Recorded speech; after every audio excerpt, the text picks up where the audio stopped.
Somewhere out there, drifting through the dark between the stars, is a 12-inch gold-plated copper disc. It contains the sound of rain, the cry of a newborn baby, music from dozens of cultures, spoken greetings in 55 languages, including some that are already extinct on Earth, brainwaves recorded from a woman thinking about love, and encoded into its grooves, 115 photographs of our planet, our bodies, our cities, and our science. It is the most ambitious message humanity has ever sent into the cosmos. And right now, as you watch this video, it is flying away from us at more than 60,000 kilometers per hour, with no destination, no return address, and almost no chance of ever being found. Today we're going to answer the question that has quietly haunted astronomers, philosophers, and anyone who's ever looked up at the night sky. Will anyone ever actually find the Voyager Golden Record? We're going to run the real math. We're going to look at where Voyager 1 is actually heading. And at the end, we're going to sit with an answer that is, depending on how you look at it, either deeply humbling or quietly beautiful. Let's start at the beginning, with what's actually on that record, and why the people who built it made the choices they did. In 1977, NASA gave astronomer Carl Sagan and a small team of scientists, artists, and engineers an almost impossible task: decide what humanity sounds like. Not what we look like from a distance, not what our radio signals say, but who we actually are, what we feel, what we value, what we want someone, somewhere, someday, to know about us. They had weeks to do it. And what they produced was the Golden Record, a phonograph disc made of gold-plated copper, designed to survive the conditions of deep space for at least 1 billion years. The contents are extraordinary. 90 minutes of music spanning every corner of the globe and every era of human history.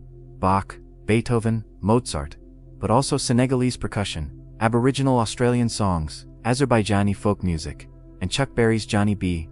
Good, included largely thanks to lobbying by a young student named Bill Nye, who would go on to become the science guy. There are sounds of earth, thunder, surf, wind, the songs of humpback whales, the laughter of children, footsteps on a gravel path, a mother kissing her baby, and encoded into the record's grooves, not as sound, but as data, are 115 images. The first thing any alien would see upon successfully decoding the record is a simple circle, a calibration image, as if to say, here is a shape. Here is how we show you things. Now let us show you who we are. The cover of the record is just as carefully designed as its contents.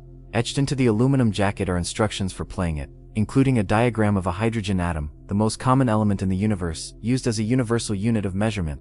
There is a map showing Earth's position in the galaxy, using 14 pulsars as landmarks, rapidly rotating neutron stars, whose precise, distinctive pulses could allow any sufficiently advanced civilization to triangulate exactly where our sun is. And there is a diagram of the record itself, showing how it should be placed on a player, and at what speed it should spin. Everything needed to decode this message is on the outside of the box. It is, as Carl Sagan described it, a bottle cast into the cosmic ocean, with the return address stamped on the bottle itself. Here is the first reality check. Voyager 1 is not heading toward any particular star. It wasn't aimed at a destination. It was aimed at the outer planets, Jupiter, Saturn, and then the gravity of those planets slung it outward at an angle that happened to point away from the solar system. Where it goes from here is simply wherever the momentum of that ancient gravitational slingshot carries it, indefinitely, through the dark. There is no course correction possible. No one is steering it. It is coasting, using the European Space Agency's Gaia catalog, one of the most precise maps of stars ever created. Astronomers have traced Voyager 1's path forward in time. Their conclusion: in approximately 40,000 years, Voyager 1 will make its closest approach to another star system. The star is called Gliese 445, a red dwarf currently in the constellation Camelopardalis. And the closest Voyager 1 will get to it is about 1.6 light-years, not 1.6 light-years from its planets, not 1.6 light-years from its habitable zone, 1.6 light-years from the star itself. To put that in perspective, the distance from our Sun to the nearest star system, Alpha Centauri, is about 4.2 light-years.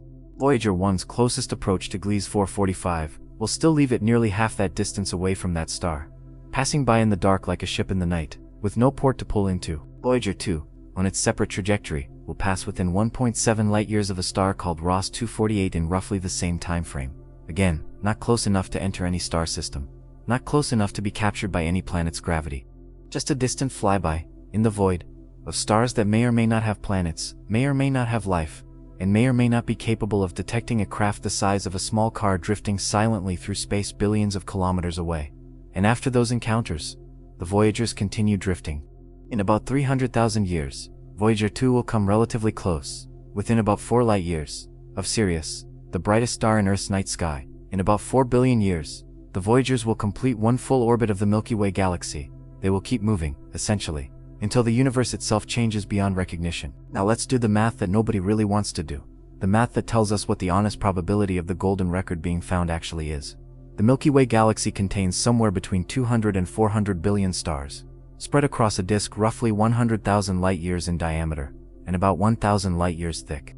The total volume of the galactic disk is enormous, and the Voyager spacecraft, with its 3.7-meter antenna and golden record, is about the size of a small car. Trying to find it without knowing where to look would be like trying to find a single specific grain of sand somewhere on Earth, except the grain of sand is moving, and you don't know which direction. Even the closest flyby, Gliese 445 in 40,000 years, offers essentially zero chance of interception unless something extraordinary happens. At 1.6 light-years distance, the probe will pass through what astronomers estimate to be the outermost fringes of that star's Oort cloud, the shell of icy debris that surrounds most star systems. That's not a populated region. It's not a place where civilizations build things or patrol. It is the edge of a gravitational influence, filled with frozen rocks and emptiness. For a civilization in that system to find Voyager, they would need to already be exploring their own Oort cloud with technology sensitive enough to detect a metal object 3.7 meters wide. And they would need to be doing it at precisely the right moment over the course of millions of years.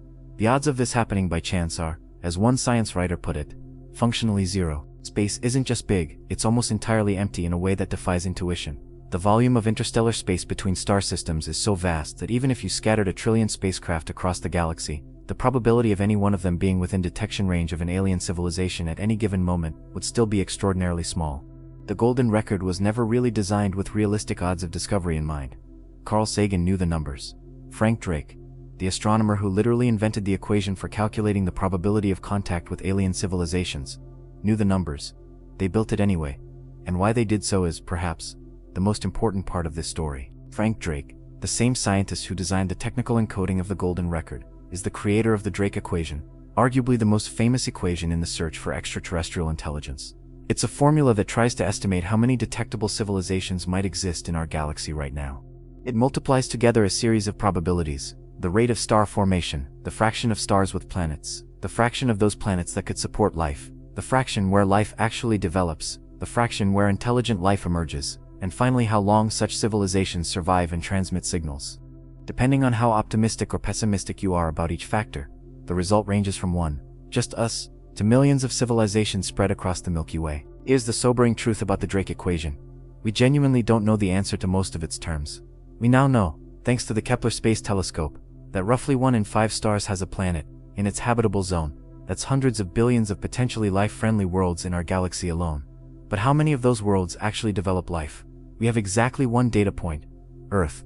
And how many develop intelligent, technologically capable life?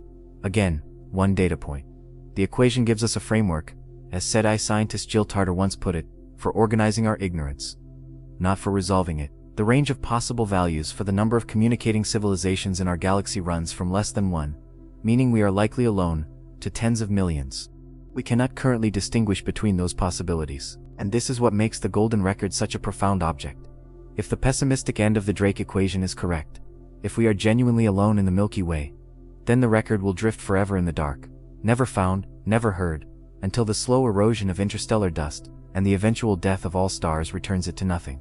If the optimistic end is correct, if the galaxy teems with civilizations, then the odds of the record being found are still vanishingly small, but not mathematically impossible across timescales of billions of years. Somewhere between those two extremes is the truth, and we don't know where. Let's set aside the probability question for a moment and ask a different one. Suppose, by some extraordinary chance across millions of years, an alien civilization does intercept Voyager 1.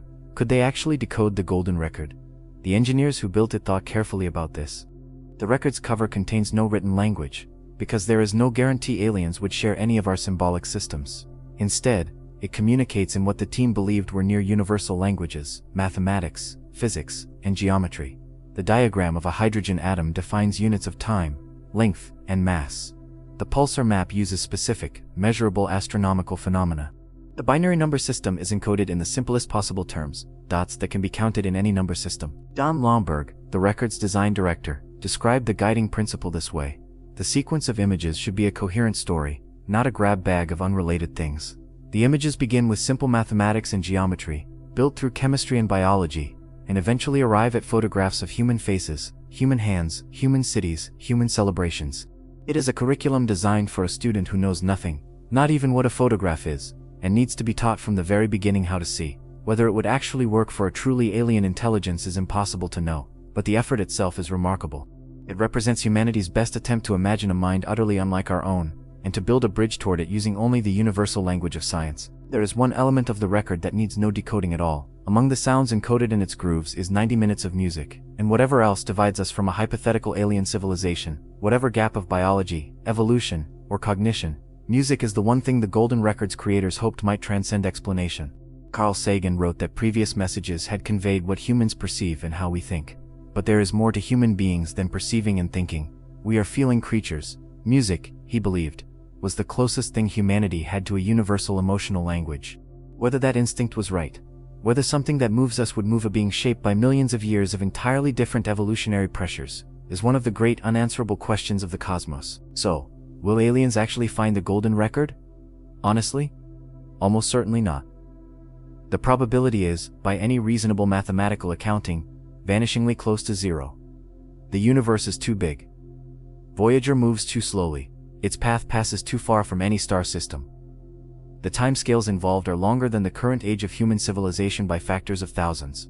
The project manager for the Voyager missions, Suzanne Dodd, put it plainly. The distances involved are enormous. A lot has to go right, and almost none of it is within our control. This is not a pessimistic conclusion. It is an honest one. And honestly is where science begins. But here is what I think is the more important answer. The one Carl Sagan understood when he called the record a bottle cast into the cosmic ocean. The Golden Record was never really designed to be found, it was designed to be made. The act of choosing what to put on it forced a small group of humans to ask a question that almost no one ever asks. If you had to distill everything about humanity into a single object, every sound, every image, every piece of music, what would you choose? What matters enough to send into eternity? The record is not primarily a message to aliens.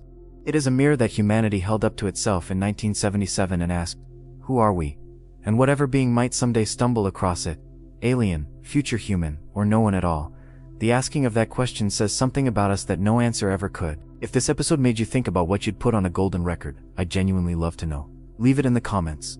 And if you want more of this, the real science, the real math, the stories behind the greatest mission in the history of exploration, subscribe. Next episode, we're going to talk about something even more unsettling. What happens when Voyager 1 finally goes silent for good? And what we lose with it that we can never get back. I'll see you there.